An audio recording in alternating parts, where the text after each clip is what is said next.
everybody, I'm Gina and welcome to Music Play. 오늘부터 우리 고든 박사님의 음악학습 이론을 바탕으로 이루어진 우리 실기 교과과정 Music Play, 아주 어린 연령을 대상으로 이렇게 지도할 수 있는 그런 음악 교육 프로그램이죠.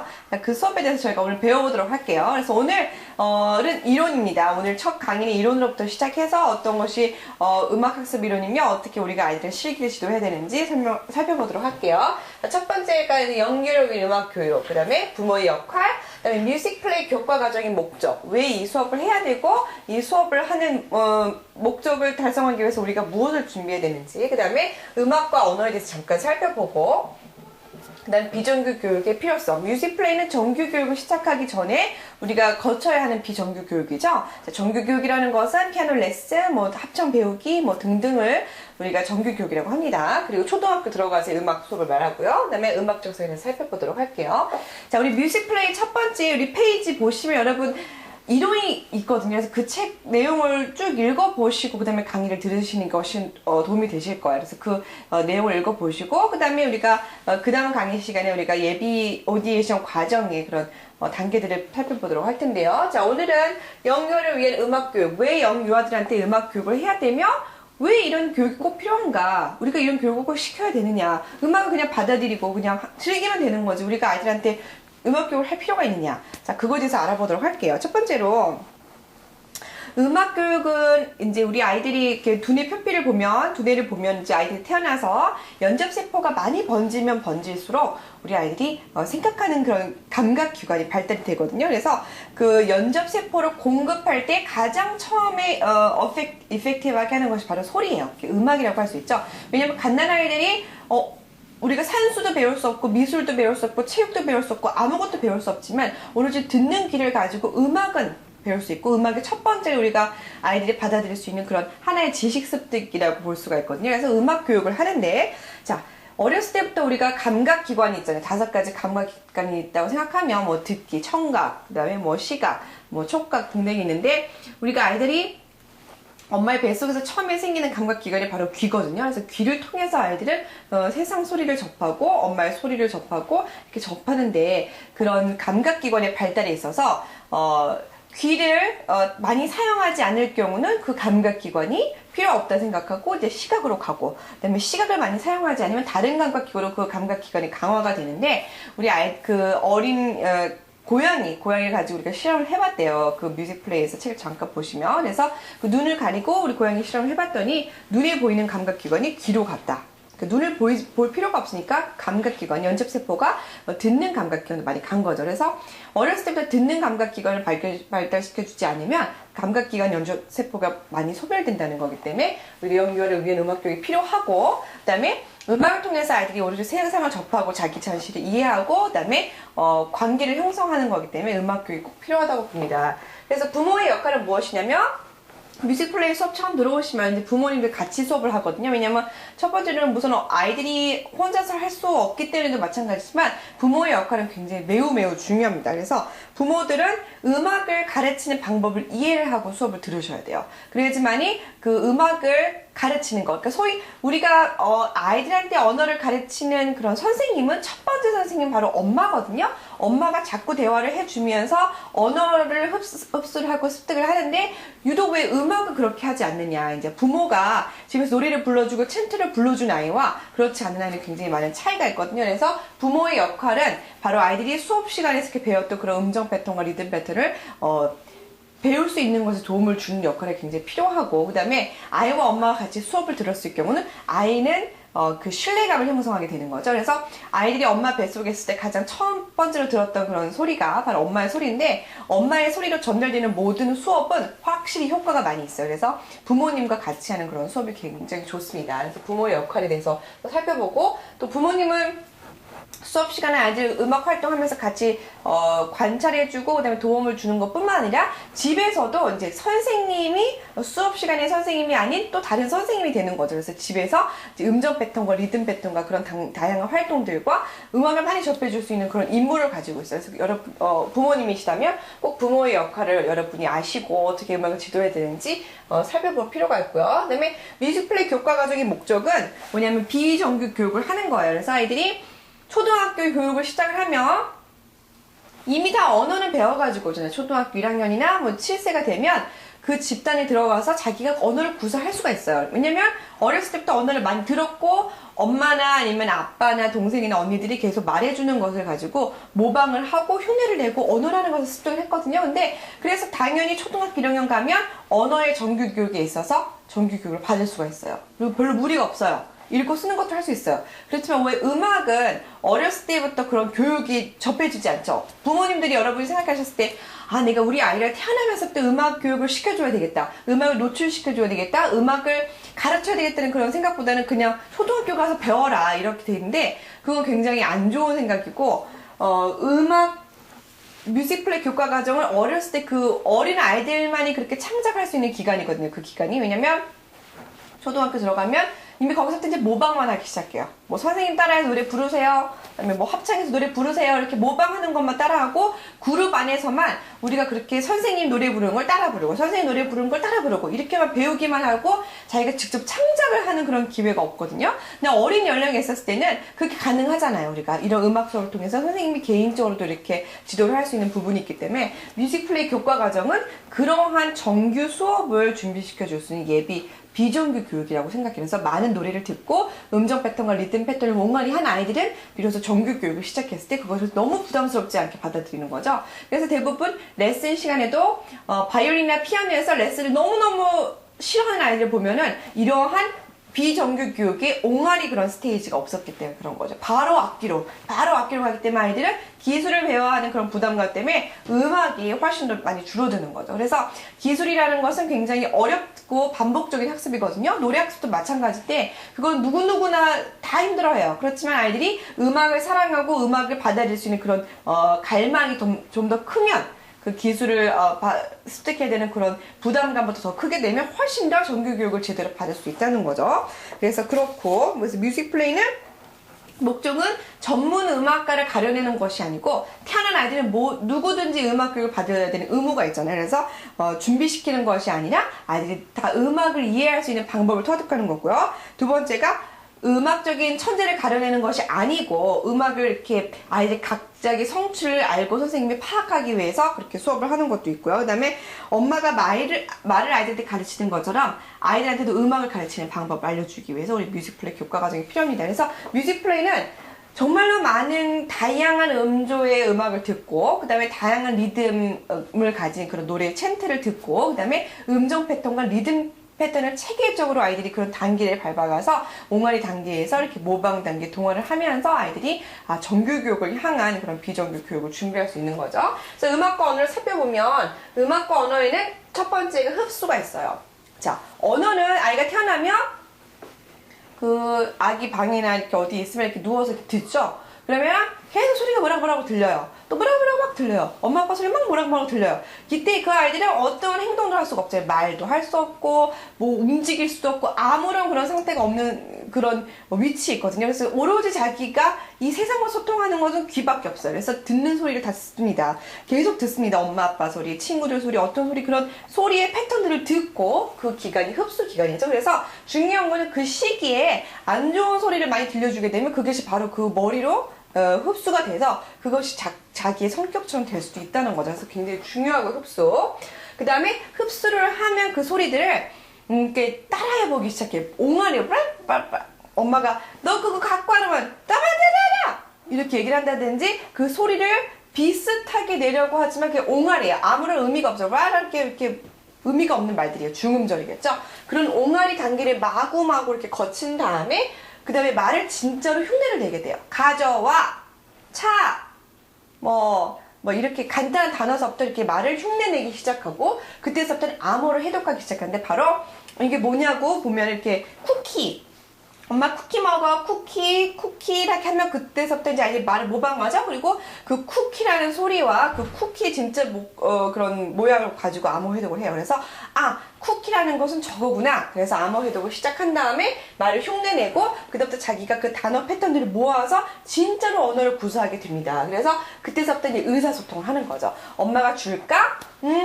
엄마가 줄까? 근데 엄마가 줄까 똑같이 말을 하면 그건 모방이 되겠죠? 근데 엄마가 뭐 줄까? 그러면 그거 줘. 이렇게 하는 것이 바로 대화가 되는 거잖아요. 의사소통을 하는 겁니다. 그래서 언어는 그런 방식으로 우리가 언어를 습득하고요. 음악도 마찬가지로 음악도 처음에는 막 들어요.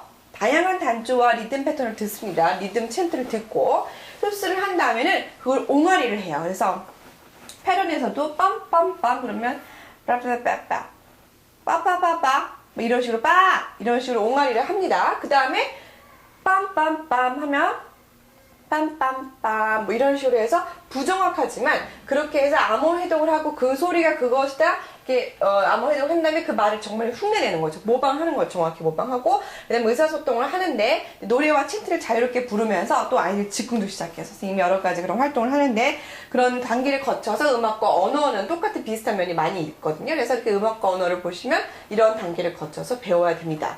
자, 그런데 우리가 언어는 이런 방법으로 배우지만 음악은 이런 방법으로 배우지 않죠. 음악은 딱 6살 되면 이제 음악 배워야 되겠다. 그럼 어머님이 이런 비정규 교육을 통해서 아이들한테 음악을 노출시켜 주기보다는 바로 기술로 들어가요. 그래서 기술로 가서 피아노를 배우고 바이올린을 배우는데 아이들이 처음에는 그런 악기가 호기심에서 시작할지 모르지만 바로 그거는 아무 의미 없는 행동이나 마찬가지죠. 왜냐면 전혀 음악을 받을 준비가 되지 않은데 기술을 익힌다. 근데 기술은 분명히 어렵거든요. 그래서 이 음악을 사랑하는 마음이 기술을 배우는 그런 부담감보다 크지 않기 때문에 아이들이 금방 실패를 하고 좌절을 느끼고 음악은 절대 배우지 말아야 될 거, 너무 힘든 거, 음악학원 가지 말아야 될 거 이렇게 생각을 하게 됩니다. 그래서 이 비정규 교육이 너무너무 중요한 거죠. 그래서 음악과 언어를 통해서 이렇게 우리가 살펴봤고요. 그래서 비정규 교육의 필요성은 바로 그것 때문에 그렇거든요.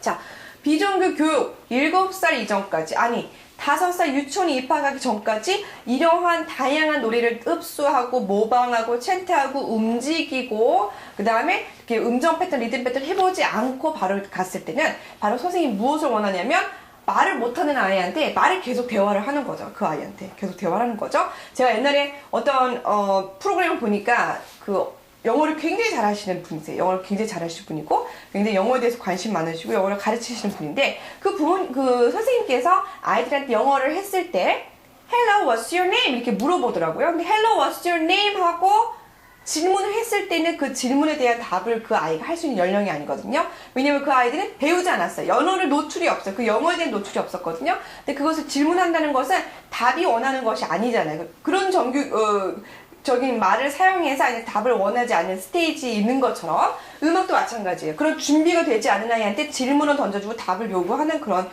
불상사가 일어나게 되는 거죠. 초등학교 들어가서. 그래서 아이들이 음악을 너무 두려운 존재로 생각하게 됩니다. 그래서 비정규 교육의 필요성은 그러한 정규 교육을 받기 전에 정말 충분히 노출을 받아서 아이들이 음악을 재밌게 배울 수 있도록 하는 거죠. 자, 그러면 우리가 이러한 비정규 교육을 하는 목적과 그다음에 정규 교육을 하는 목적은 바로 이 음악적성 때문에 그러기도 합니다. 자, 9세가 되기 이전에는 이제 음악적성은 태어나면서 계속 발달이 되거든요. 그래서 태어날 때 자기가 음악적성 가지고 태어납니다.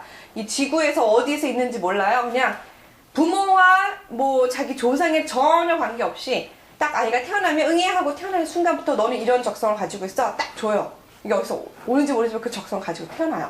자, 그러면 그 음악 적성을 가지고 태어나는데 그 아이가 세상에서 밖으로 나오는 순간부터 그 아이는 자기가 들려지는 모든 소리에 의해서 음악 적성이 좌지우지가 되거든요. 그래서 보면은 적성은 계속 발달이 됩니다만 떨어지는 것도 발달이라고 볼 수 있거든요. 계속 떨어져요. 계속 현장에 떨어지다가 이제 6살 때 비로소 음악을 해줘야 되겠다. 그리고 음악을 시작하면 이미 too late. 너무 늦은 거죠. 태어나는 그 시기부터 음악을 시켜줘야 되고 그것은 뭐냐면 음악을 많이 노출시켜주고 엄마가 노래를 불러주는 활동을 말하거든요. 그래서 음악 적성은 아이가 가지고 태어나는데 정상적인 분포로 어떤 집단이 이룬다고 해요. 고든 박사님에 의하면. 그래서 최상 16% 정도, 그 다음에 최하 16% 정도, 나머지 60 몇 프로 정도가 이제 중간이거든요. 그래서 상, 중, 하에서 중이 언제나 많아요.